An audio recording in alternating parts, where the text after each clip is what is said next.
one of the things that is really important to me right now is the fact that the North Reading High School has like a device for seniors, so that their English teachers have an assignment where the kids are responsible for writing their college essays, and they work on it in the class and utilize it as a grading product. And for me as a senior, because it just comes so fast, and the whole college process it's almost crunch time. So I really do appreciate this as a form in the school, because not only are you able to have an English teacher look at it, correct it, but it also gives you a sense of time so that you can get this all done and not be worried about it and not have stress come November, the early deadlines, and January, regular deadlines. And I think it's just one of the great things, and so that I know that for my college applications I'll have a good essay. Any questions? Oh yes, and now I'd like to direct your attention to the goals. The student reps have put together a list of goals that they want to accomplish this year. Not accomplish, but work on and progress so that we can get some progress through the year. The first page, the first goal is that the school district will implement a comprehensive health and wellness program with a focus on nutrition, physical activity, and health education. This is this is a continuing goal from the previous years.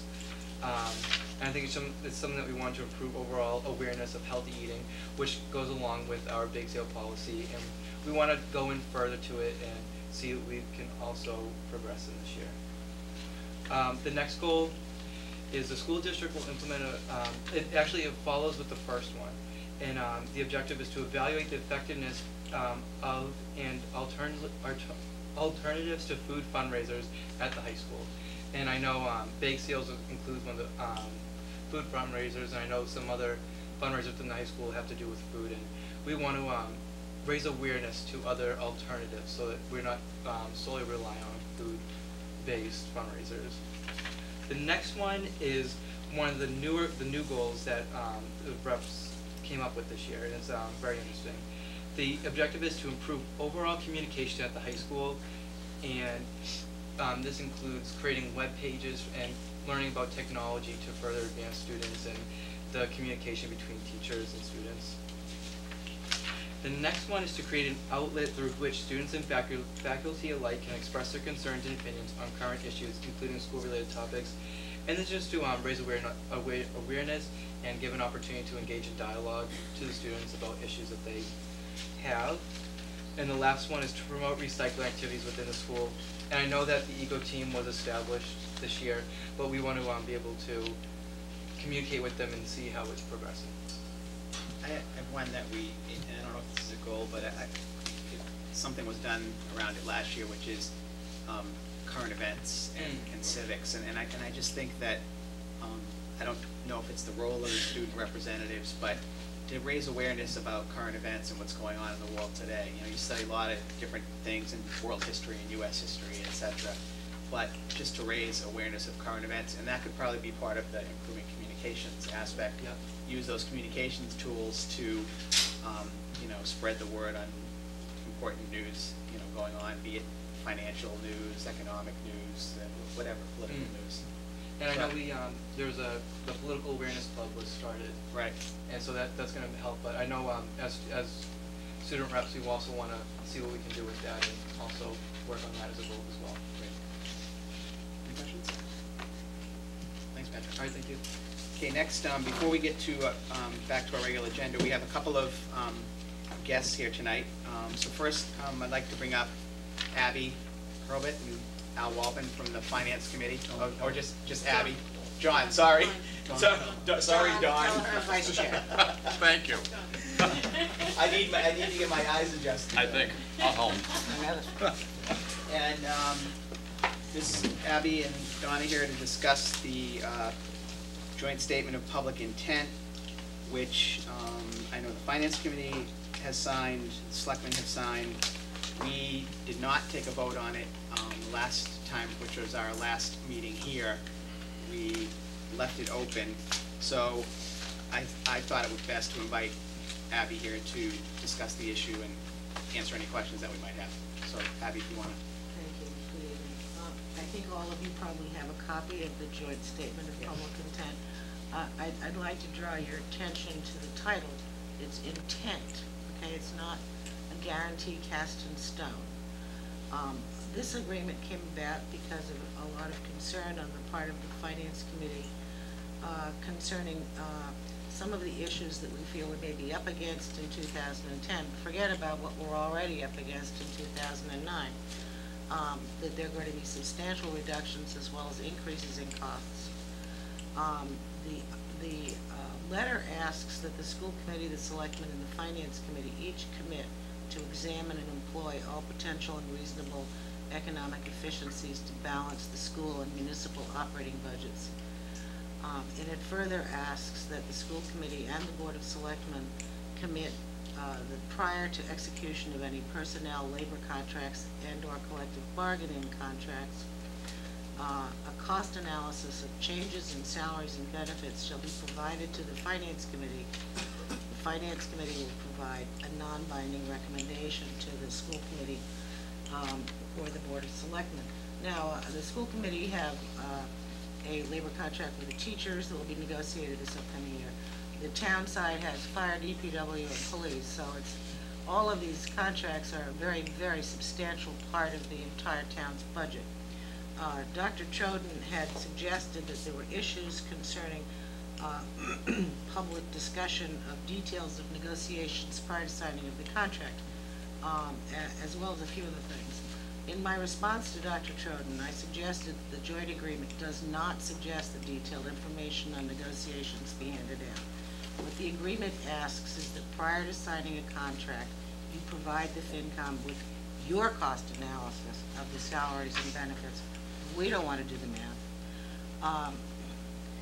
And that we need to be able to examine how this is going to affect or change the town's budget. We need to be able to look and see how can we afford it, what can we do so that we can afford it. If we can't afford it, you know, do we have a recommendation? We're not interested in knowing if the third grade teachers get their birthday off. We're not interested in knowing what the vacation buyback stuff is. We basically want to know, how is this going to affect the budget? What's the total number? And the recommendation that the Finance Committee gives, as you know, is a non-binding recommendation. And that is basically what this is about. Further, and probably almost more important, is the fact that this agreement also contains a budget calendar. And as you know, in the past years, we've had a little bit of trouble doing the budget in such a way as to allow enough time for everybody to run their numbers. I understand that by virtue of the state funds, there's not going to be a perfect budget calendar. We're probably never going to know by Springtown meeting what the final cherry sheet figures are. It's an educated guesstimate at best. So, you know, that being said, we really feel that it's critical to achieve a balanced budget prior to the April town meeting, and that the decisions need to be timely, and that we all need to be on the same page, particularly, well, period, but even more so now, because I think there are going to be some extremely painful and very difficult decisions that have to be made in the upcoming couple of years. Well, I'll start. I have no problem with disclosing the financial. My initial concern, and I didn't read it clearly, was that we would have to give you the details of the contract. So I have no problem, because we do that anyway. You know, Carl Nelson, our business manager, does that. I think just personally, and I'm not speaking to the whole committee, I guess the only issue I have is this 30-day thing. That's negotiable.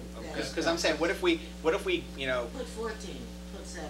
We're looking for an opportunity to cast another set of eyes, or another group of set of eyes on the cost to the town, so that we can provide some feedback and do our job. and to see the impact. And we can which do makes it. Right. sense. I mean, that's the If most 30 days is important too part. long, then we need to sharpen that up.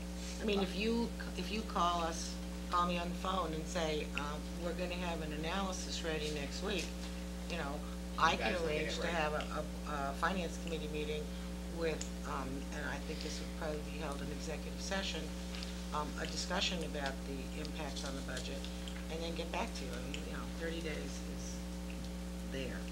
It doesn't have to be 30 days. Any other comments, questions? Maureen? Yeah, I think that the intent is awesome. I served on the finance committee for 6 years, and I know how difficult it can be to have so much information and wisdom to share and not have that avenue. I think that, there's no problem with the intention to get us all to work together more cooperatively. I think that's great.